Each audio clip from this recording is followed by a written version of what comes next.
혹시 이런 생각 해본 적 없으신가요? 왜 내가 산 주식은 꼭 떨어지고 팔기만 하면 귀신같이 급등하는 걸까?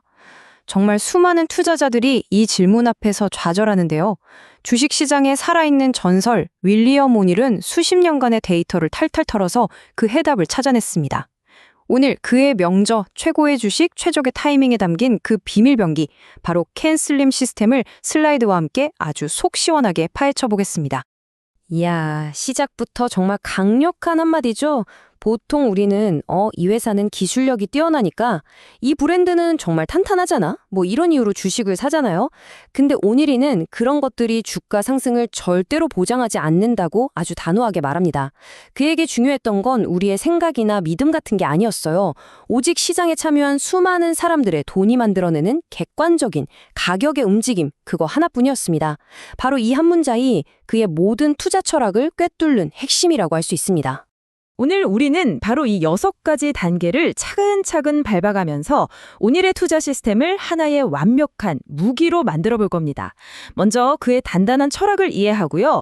그 다음엔 CANSLIM이라는 7가지 조건으로 최고의 종목을 골라낼 겁니다. 그리고 제일 중요한 매수 타이밍과 매수 신호를 포착한 다음에 내 소중한 자본을 지키는 매도 원칙, 그리고 마지막으로 흔들리지 않는 투자 심리로 마무리할게요. 이 모든 과정을 잘 따라오시면 시장을 보는 여러분의 눈이 완전히 달라질 거라고 확신합니다. 자, 그럼 첫 번째 순서, 그의 철학부터 한번 들여다보겠습니다. 모든 위대한 전략은요, 항상 명확한 철학에서부터 시작되거든요. 과연 윌리엄 오닐은 이 복잡하고 혼란스러운 시장을 어떤 눈으로 바라봤을까요? 네, 바로 이겁니다. 오닐 철학의 심장, 시장 중심주의. 그는 시장을 예측하려고 하거나 아니야 내 생각이 무조건 맞아 이렇게 고집 부리는 게 투자에서 가장 위험한 짓이라고 봤습니다. 우리의 임무는 저 멀리서 어떤 파도가 올지 예측하는 점쟁이가 되는 게 아니에요. 바로 지금 내 눈앞에 밀려오는 가장 크고 힘센 파도를 보고 그 위에 올라타는 서퍼가 되어야 한다는 거죠. 왜냐하면 시장의 가격과 거래량이야말로 수많은 투자자들이 만들어낸 가장 객관적인 파도의 흐름 그 자체이기 때문입니다. 자, 그의 철학을 이해했다면 이제 이 철학을 어떻게 구체적인 행동 원칙으로 만들었는지 알아볼 차례입니다. 드디어 나왔네요. 오닐 시스템의 심장부, 시장을 이끄는 주도주를 발굴해내는 7단계 필터, 바로 캔슬림입니다. 이 7개의 글자에는 과연 어떤 비밀이 숨어 있을까요? 지금 보시는 이 표가 바로 캔슬림 시스템의 전체 설계도라고 할 수 있습니다. C부터 M까지 이 알파벳 하나하나가 기업의 실적, 주가의 힘, 그리고 시장의 흐름까지 종합적으로 평가하는 기준이 되는 거죠. 이건 단순히 좋은 회사를 찾는 수준으로 넘어서요. 시장이 바로 지금 이 순간 열광하고 있는 폭발적인 성장주를 정확하게 걸러내는 아주 정교한 필터라고 생각하시면 됩니다. 자, 그럼 첫 번째 필터 C부터 자세히 뜯어보겠습니다. 첫 번째 조건. C는 Current Quarterly Earnings, 우리말로는 현재 분기 주당 순이익, 즉 EPS입니다. 기업이 벌어들인 순이익을 전체 주식수로 나눈 값인데요. 회사가 얼마나 돈을 잘 벌고 있는지를 보여주는 가장 핵심적인 지표죠. 오늘은 역사적으로 엄청나게 급등했던 주식들을 분석해보니 본격적으로 상승하기 직전에 분기 순이익이 최소 25%에서 많게는 100% 이상 폭발적으로 늘어나는 공통점을 발견했습니다. 근데 여기서 진짜 핵심은요, 그냥 흑자를 냈다는 게 아니라 성장률의 가속입니다. 예를 들어 지난 분기에 20% 성장한 기업이 이번 분기에 40%, 50% 이렇게 성장 속도가 더 빨라진다? 이건 시장의 기대를 아득히 뛰어넘는 아주 강력한 신호로 본 거죠. 두 번째 조건, A는 Annual Earnings Increases, 연간 주당 순이익 증가율입니다. 만약에 C가 단거리 스프린트 능력이라면 A는 장거리 마라톤 능력이라고 할 수 있어요. 한두 분기 실적이 좋은 건 뭐 운일 수도 있잖아요. 하지만 3년에서 5년 동안 꾸준히 매년 25% 이상 이익이 성장했다면 어떨까요? 이건 그 기업의 사업 모델이 정말 강력하고 경영진이 아주 유능하다는 확실한 증거가 됩니다. 오늘은 이렇게 단기적인 폭발력 C와 장기적인 안정성 A를 함께 보면서 기업의 진짜 체력이 얼마나 튼튼한지를 검증했던 겁니다. 세 번째 조건 N은 바로 새로운 것, New입니다. 역사를 돌이켜보면 주가를 크게 움직인 건 항상 무언가 새로운 변화였어요. 세상을 바꿀 만한 신제품이 나왔다거나 아주 유능한 새 경영진이 왔다거나 아니면 아예 새로운 산업이 등장하는 것처럼요. 그리고 바로 여기서 오닐의 천재성이 빛나는 부분이 나옵니다. 바로 신고가예요. 대부분의 투자자들은 신고가를 보면 와, 저거 너무 비싼 거 아니야? 하면서 두려워하거든요. 근데 오닐은 정반대로 생각했습니다. 신고가라는 건 그 주식 위에 쌓여있던 모든 저항 매물, 그러니까 팔려고 했던 사람들을 전부 이겨냈다는 뜻이고요. 이제 위에는 아무런 장애물 없이 새로운 상승의 길이 활짝 열렸다는 가장 강력한 힘의 증거라고 본 겁니다. 네 번째 S와 여섯 번째 I는 사실상 한 묶음으로 봐야 합니다. 바로 주식시장의 가장 근본적인 원리, 수급에 대한 이야기거든요. 주가는 결국 수요와 공급의 법칙을 따르니까요. S는 공급, 서플라이 측면인데요. 대주주 지분이 높아서 시장에 실제 유통되는 주식수가 적을수록 주가가 훨씬 가볍게 탄력적으로 움직일 수 있다는 뜻입니다. 그리고 I는 수요, institutional sponsorship, 즉 기관의 지지입니다. 거대한 자금을 움직이는 연기금이나 펀드 같은 기관 투자자들이 이 주식을 사들이고 있는지를 확인하는 거죠. 이 두 가지가 결합될 때, 즉 공급은 적은데 사려는 강력한 수요가 몰릴 때 주가는 폭발할 수밖에 없는 겁니다. 특히 주가가 중요한 저항선을 뚫고 올라갈 때 빵 터지는 대량의 거래량은요, 기관들이 본격적으로 매집을 시작했다는 거인의 발자국이나 마찬가지입니다. 다섯 번째 L은 시장의 주도주, 리더냐 아니면 뒤처지는 소외주, 레거드냐를 가려내는 기준입니다. 오닐은 항상 2등주에 만족하지 말고 무조건 1등주를 사라고 강조했습니다. 이걸 객관적으로 판단하기 위해서 상대적 주가 강도, 영어로는 Relative Strength, 줄여서 RS라는 지표를 썼어요. 시장에 있는 모든 주식의 1년간 수익률을 1등부터 99등까지 줄 세웠을 때 최소 80등 이상, 그러니까 상위 20% 안에 드는 가장 힘이 센 종목에만 투자하라는 원칙입니다. 시장의 돈은 아주 냉정해서요, 항상 가장 강한 놈에게만 몰리기 때문이죠. 약한 종목이 언젠가 반등하겠지 하고 기다리는 건 그냥 희망사항일 뿐이라는 겁니다. 자, 지금까지 최고의 주식을 고르는 6가지 조건을 살펴봤습니다. C, A, N, S, L, I. 이 모든 까다로운 필터를 통과한 완벽한 주식을 찾았다고 한번 상상해보죠. 이제 그냥 사기만 하면 되는 걸까요? 오늘은 단호하게 아니라고 말합니다. 이 모든 것보다 훨씬 더 중요한 마지막 퍼즐 조각이 남아있다고 말이죠.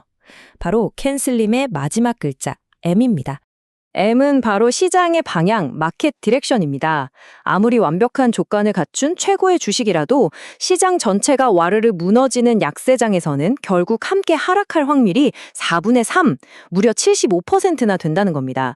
이건 마치 거센 폭풍우가 몰아치는데 아무리 튼튼한 배를 탔다고 한들 무사하기 힘든 것과 똑같아요.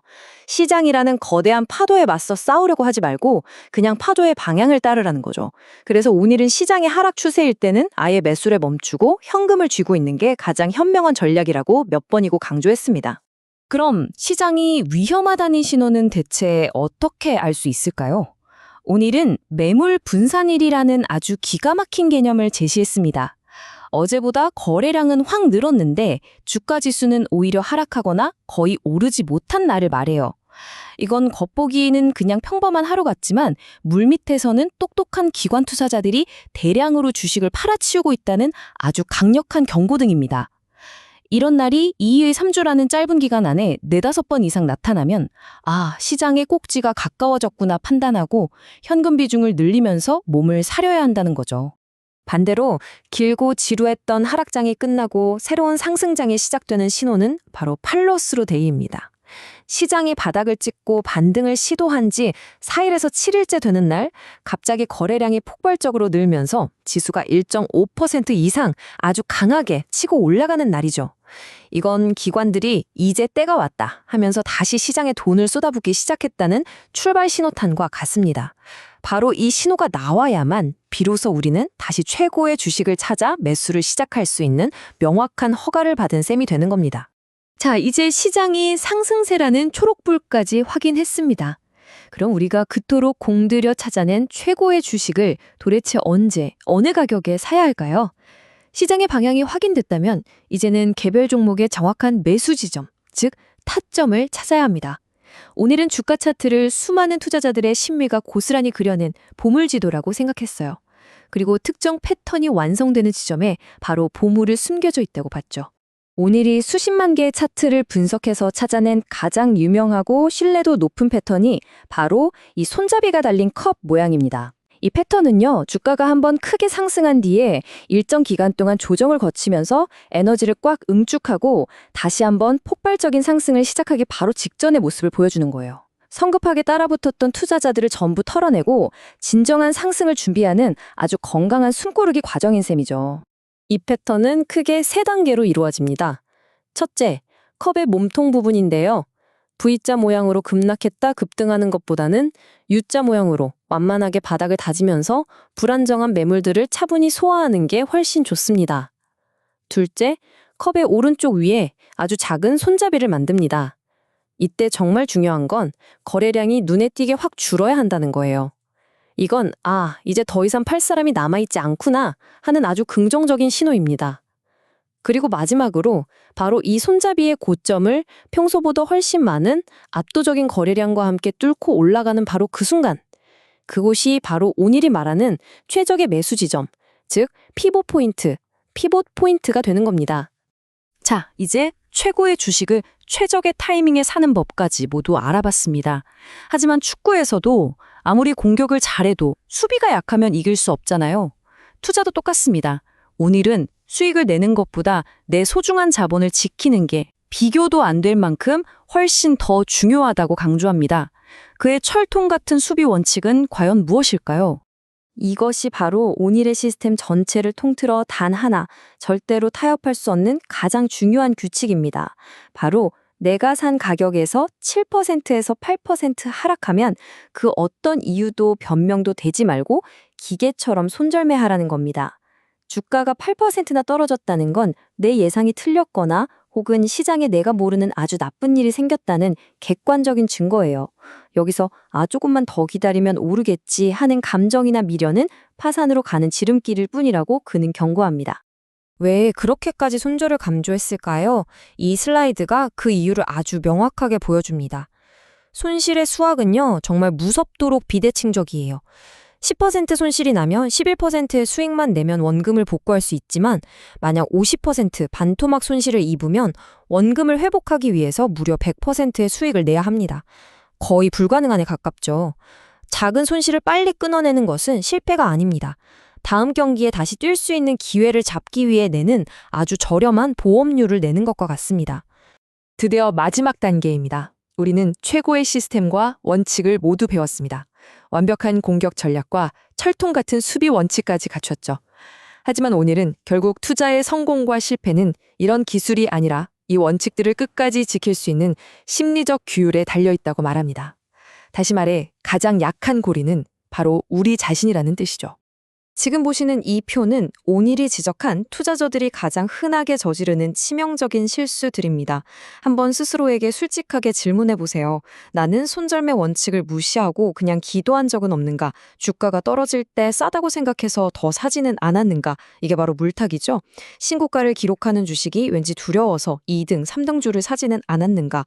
오닐은 이런 지극히 인간적인 본능을 극복하고 감정이 아닌 원칙에 따라 행동하는 훈련이 반드시 필요하다고 강조합니다. 윌리엄 오닐의 CN 슬림 시스템은 결국 이 하나의 질문으로 모아집니다. 시장이 냉정하게 보여주는 객관적인 데이터와 내 마음속에서 계속 속삭이는 희망, 공포, 자만심 같은 감정 사이에서 당신은 과연 무엇을 선택하시겠습니까? 오닐은 수십 년의 데이터를 통해 그 답을 우리에게 명확하게 보여주었습니다. 선택은 이제 여러분의 몫입니다. 그의 엄격한 원칙과 규율을 여러분의 투자 무기로 삼아서 이 변덕스러운 시장 속에서도 승리의 길을 꼭 찾으시길 바랍니다.